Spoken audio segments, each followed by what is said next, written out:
Hello, my name's Adrian Goldberg and welcome to the Byline Times podcast. This time, the return of David Cameron. Rishi Sunak, the unelected Prime Minister, has given the plum job of Foreign Secretary to the equally unelected former PM, who has been fast-tracked into the House of Lords. Cameron resigned, of course, in 2016 after the Brexit vote. Since leaving Parliament, his career has been distinguished, if that's the right word, by the Greensill scandal. Greensill Capital was founded by Australian banker Lex Greensill, which lent money to small companies awaiting payment from customers using their invoices as security.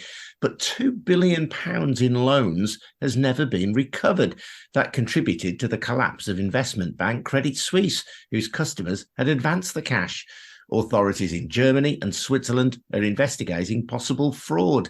Lex Greensill, who was once given an office in Downing Street by Cameron, has been named as a suspect. Greensill also lent more than £3.5 billion to the GFG Group, controlled by steel magnate Sanjeev Gupta. That business relationship is the subject of an ongoing investigation by the Serious Fraud Office. The group has consistently denied allegations of wrongdoing. What's all that got to do with Cameron? Well, before Greensill Capital collapsed in March 2021, Cameron lobbied civil servants and called Business Minister Nadhim Zahawi, amongst others, pressuring them to lend the company £10 billion under emergency COVID loan schemes. In the event, loans worth £400 million were signed off and the money transferred to companies all linked to Sanjeev Gupta. The government has said it will not honour the guarantees made on those loans.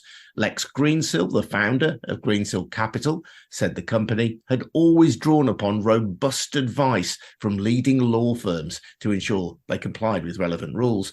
A spokesman for David Cameron, who made around £7 million from his lobbying work for Greensill, said he acted in good faith at all times and there was no wrongdoing in any of the actions that he took. The Treasury Select Committee in 2021 said he showed a significant lack of judgment over the affair.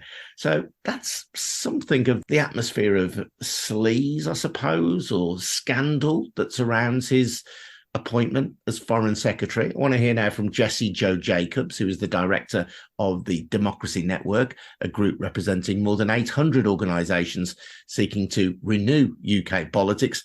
And David Waring is a lecturer in international relations at the University of Sussex and an expert on UK foreign relations in the Middle East. Welcome both. And Jessie Joe, you're looking to renew UK politics, and it's a fairly obvious observation, but here we have an unelected Prime Minister appointing an unelected Foreign Secretary. It doesn't sound very democratic, does it, Adrian? And that's the very heart of this, that up until yesterday, he was outside Parliament, he was embroiled in some level of controversy, and now he's going to be back in the heart of government, being the UK's voice and face of our foreign policy in what is one of the most important roles of state. Like, this is, to me, it really exposes some of the issues that we currently have with UK politics, with the House of Lords. We've seen time and time again some quite controversial appointments. It's fraught with problems, and this just shows the fragility and the actually sometimes less democratic processes within our democracy. It is within the Constitution, though, isn't it? And there are occasionally cabinet ministers who are unelected, who are given a seat in the House of Lords. It's not the first time this has happened. It's not the first time, it's not without precedent, but it is still astounding that it is possible. And I think what you sometimes see is members of the Lords given junior roles within the cabinet. But what we see is that overnight, an ex-PM who retired from Parliament 7 years ago, who is basically going to be re-entering Parliament, put right back into the heart of it. And how is that possible? The public will rightly be thinking, well, come on here, if we have a democracy, how is it that we can appoint people into the very heart of our decision making? That's because we have an unelected, appointed House of Lords, and it's got to change. That's got to be the starting point for how we renew UK democracy. It's already a lot of unfairness and unequal people from local communities who can't get their say, who can't get their voice heard in Parliament, who aren't able to influence the decisions around them very easily, and yet PM can appoint seemingly anyone they want into the House of Lords.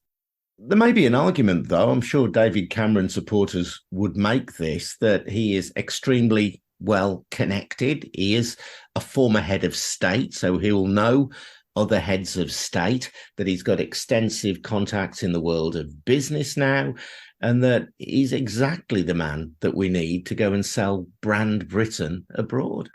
I think it comes back to whose decision is it? Like, if we have a democracy, then is it the people who have a say, who should go and represent us to the world leaders? Is it the people who should vote on who is leading our policy in all of these areas, not just foreign policy? Like, democracy affects everything. It's our roads, it's our hospitals, it's our schools. So why is it that on these occasions, the public have no say whatsoever in who is shaping those policies and who's representing the UK? A democracy is about people having a say and having a vote. And this doesn't happen in this slightly murky world of the House of Lords. David, what's David Cameron's record as a Prime Minister when it comes to international relations? It's not great. What he's most famous for, I guess, is the Brexit vote. I mean, Brexit was not something he wanted. Although we've just been hearing arguments about the lack of democracy, whatever else about Brexit, it did appear to express a democratic will in the country. Well, that's as maybe, but if we're talking about Cameron specifically, this was not the outcome he wanted, but it's the outcome that he got. So that speaks to his competence. I mean, he treated the whole issue as a party political issue, as an issue of party management, trying to manage the Eurosceptics in his own party and also trying to manage the electoral threat from UKIP. It was a good deal more than an internal party political issue. It was a matter of British foreign relations, Britain's economic prosperity. He mishandled it badly from his own point of view, from his point of view as a Remainer. And whether you're or not you're a Remainer, I think you can recognise it's fair to say that he lost that one, and it's quite a significant defeat. From my point of view, with my expertise in British foreign relations in the Middle East, I mean, that's a small thing, and that's not to say it's subjectively a small thing. It's just that it's a relatively small thing compared to far worse things that he was involved with in British foreign relations in that part of the world. I mean, you could take the intervention in Libya in 2011 as one example. This was something that was clearly not thought through, not planned very well. And while it got rid of a dictator, it replaced the dictator with a state of anarchy, which still exists to this day, which is pretty significant. Another pretty significant failure, certainly significant for the people of Libya, who didn't get what David Cameron promised them when he intervened in their civil war. And more broadly across the Middle East, Cameron's prime ministerial term coincided with a really important, a historic set of circumstances, actually. In 2011, what people may remember, this huge wave of pro-democracy uprisings right across the Middle East and North Africa, the peoples of the Middle East coming out onto the streets in enormous numbers, challenging dictatorial rule, demanding democracy, demanding their rights.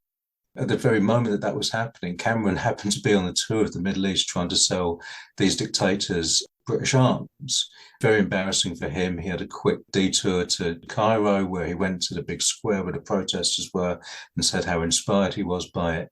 But generally, over the subsequent few months and years, actually, he basically doubled down on Britain's policy in the Middle East of arming some of the nastiest dictators and supporting some of them, whether that's the regime in Bahrain, in Saudi Arabia, in Egypt. So he was very much a status quo prime minister at the time when the people of the region were calling for democracy, not the status quo. In Yemen, that's probably the worst aspect of his entire term. You had a situation where the pro-democracy uprising in 2011 triggered a kind of political crisis that degenerated into a civil war.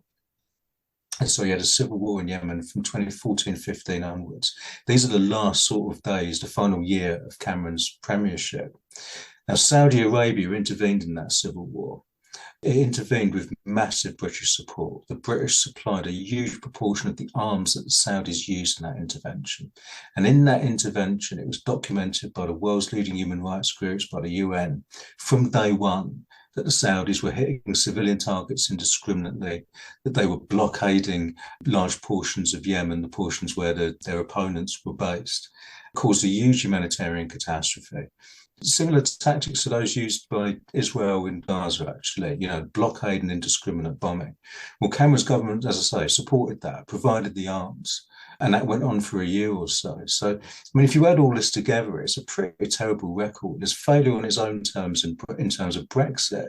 Then there's the support of human rights abusing dictatorships across the Middle East. There's another failure in terms of the intervention in Libya. And then there's a truly horrible record in Yemen in the last year of his premiership of supporting a military campaign that was just blatantly attacking civilian targets. So anyone in Gaza, there's not much room for optimism here. This is not someone who's going to change the course of British foreign policy as we look at this horrible humanitarian crisis in Gaza at the moment.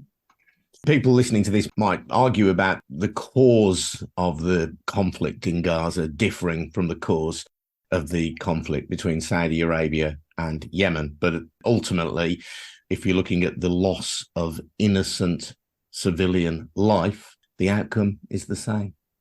Yeah, and there's a basic point about international law, which I think is really worth stressing in this moment, and it applies, with regard to Cameron in Yemen as well, which is that, in a way, it doesn't matter who started the war from the point of view of how the combatants should conduct themselves within the war. And the fact that you were attacked doesn't mean that you have a right to commit war crimes. The Saudis, by the way, argued that they were fighting in Yemen in self-defense, just as the Israelis do in Gaza. But whether or not you accept that argument, you have to conform with basic standards of international law, like not indiscriminately bombing civilian targets, like not waging collective punishment on a population, which is just a straightforward war crime. Well, that's what the Saudis did in Yemen with the support of the Cameron government, effectively, and did, material support in the sense that they provided the arms. And so in terms of this horrific emergency that's happening now in Gaza, British government now has a new foreign secretary who has experience of providing material support to a regime that committed similar war crimes to those that we're seeing Israel commit at the moment. You will appreciate that when we say that people are responsible for war crimes, that is an opinion, not a fact. I mean, many people may well agree with you, but that is something that has to be determined by an international court ultimately, isn't it? Yeah, and let's just get this across. While there hasn't been a conviction in an international court, I think we can interpret the situation as we see it based on the reports of credible organisations on the ground, credible organisations who've investigated this sort of thing in the past. When you're looking at war crimes, whether they're potentially committed by Saudi Arabia or whether they're committed by Israel, what I always do as a scholar is go to those leading bodies like Amnesty International, like Human Rights Watch, like the various UN agencies, and like the humanitarian groups as well, Oxfam, Save the Children. And I look at what they're saying, because they're the ones with the expertise, and they're the ones with the information, and they're the ones with the credibility. And in both cases, whether it's what the Saudis were doing with the Cameron government's support effectively in Yemen, and what the Israelis are doing at the moment with the British government's effective support, all those groups and all those bodies had basically a consensus view that likely war crimes were being committed, that there was compelling evidence that war crimes were being committed, not just a suspicion, but a statement that, effectively the collective punishment is a war crime, and we don't need to wait for the ICC to determine that. We can see it happening. So it's important that people understand that while these are interpretations of evidence pending some final judgment at some court, at the same time, they're not just opinions that people are pulling out of their backside. These are serious interpretations made by serious people with credibility and people with the evidence in front of them. So when we talk about Cameron's records in these terms, it's based on something, I'm afraid. It's not something we're going to be comfortable with, that people in our government can be responsible for such things. It's unnerving that people in our government can be responsible for such things, or that such accusations can be levelled at them. Nevertheless, they can be, and it's based on something. As I say, it's based on evidence and on credible testimony from the most credible people on these issues. But if you're the British Foreign Secretary taking an active role in world affairs, you'll look at the atrocious attack by Hamas and its supporters on Israeli citizens on October the 7th, the taking of hostages, many of whom have still not been released. And wouldn't you conclude that that was a war crime and that it was your duty to help combat those kind of war crimes and to fight terrorism. Yeah, certainly. And the attacks that Hamas carried out on the 7th of October and after Hamas, Islamic Jihad and these other militant groups, just straightforward war crimes and atrocities. And that's widely understood. The question then is, what do you do about it? We had a similar situation, I guess, in the West on 11th of September 2001, where there was a heinous attack, which was a straightforward atrocity. And the question then was, what do we do about it? And the actions that were taken in the war on terror, in the name of self-defense, were not justifiable, didn't make us safer, and also constituted crimes in and of themselves. So no doubt people in the government will say, yes, Israel is defending itself and it's fighting terrorism. But as was sort of outlined earlier, that doesn't justify what Israel concretely has been doing in Gaza. And the reason I raised this is not just because it's the biggest foreign policy issue of the moment, of the last few weeks. So the appointment of the Foreign Secretary speaks to that. What is Britain's policy in this area? What does this appointment mean for Britain's policy in this current massive crisis? That's why it's worth bringing up. And it's important just to emphasise at a point when people across the world are looking for a change of policy from the British government. All the groups I mentioned before, Amnesty International, Human Rights Watch, Oxfam, Save the Children, United Nations, they're all calling for a ceasefire. This is the consensus view amongst global civil society, amongst human rights groups and humanitarian groups in the UN, in the wider world, for good reason. And the question then becomes, is Britain going to continue resisting that call? And when a new foreign secretary is appointed, we might ask, well, could this signal a change in policy? And so I'll raise all this to say, if that's what people are asking themselves, the answer to that question is probably not, based on Cameron's record in the past, which is consistent with the British government's lamentable position, as I see it, on this issue. And Jessie Joe, in terms of getting a wide range of voices heard in Parliament, the appointment of David Cameron, unelected by his old mate, Rishi Sunak, it doesn't speak well to that agenda. What's interesting is what's been happening over the last few years, and David mentioned a lot of the charities who've been speaking out around these international issues. The flip side of appointing your friends into the House of Lords is that they've also been weakening democracy, in that people's voices are less heard because there's been changes to regulation about what charities can and can't say. There are a lot of charities who fear speaking out about certain issues, particularly if it's felt that they're attacking the government. So we've got that weakening of a voice there. We've got rolling back on the rights to protest. So people who want to go out and make their voices heard on different issues, again, are feeling under attack, and in some ways are under attack. And then the other fundamental of our democracy is that we can go to the polling booths and we can vote for someone different. But again, that's been weakened in that they introduced voter ID and some changes around the elections law, which means that it's harder for people to vote. I think in the last local elections, there was some 30,000 people who were unable to vote because of a voter ID. So you've got this situation where the government can self-appoint people into the House of Lords, give them key positions.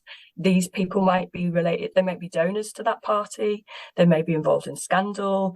Boris Johnson appointed people who'd been involved in the COVID scandal, breaking those rules at the time, when ordinary people are having less of ability to make their voices heard. And on these big international issues, these issues that people feel so passionately about, there are times when the fundamentals of UK democracy is the belief in the freedom of speech, whether people like it or not, whether everyone agrees or not. That's the fundamental part of a democracy, that we can make our voices heard, and yet people can't, and it's getting worse. So we've got a job to do when we want to see big changes in international policy, big changes in transport, in local issues, in regional issues. Then the question that I ask people is, well, we have to change the system. We have to change how decisions are made and who represents us. We have to change how we can influence those things, because if we can't, if we're continually let down, in the cold, if we're continually disempowered from speaking about things or influencing policies, then how are we ever going to get the decisions, whether it's peace and justice on our own streets, whether it's security and prosperity for communities here or abroad, if the people who are making the decisions aren't listening, aren't giving us an ability to do that, then we really have to question the current democracy that we have. It's not actually fit for the future, and it's definitely not fit to face the continuous serious issues that we are going to see in all sorts of areas. So there's a job to be done. There may be a change of government next year, and I really think that it's important that, whether that's a Labour-led government, that they address some of these systemic issues. So we can't see this failure in democracy anymore. The real change will come when decision-making and politics itself changes.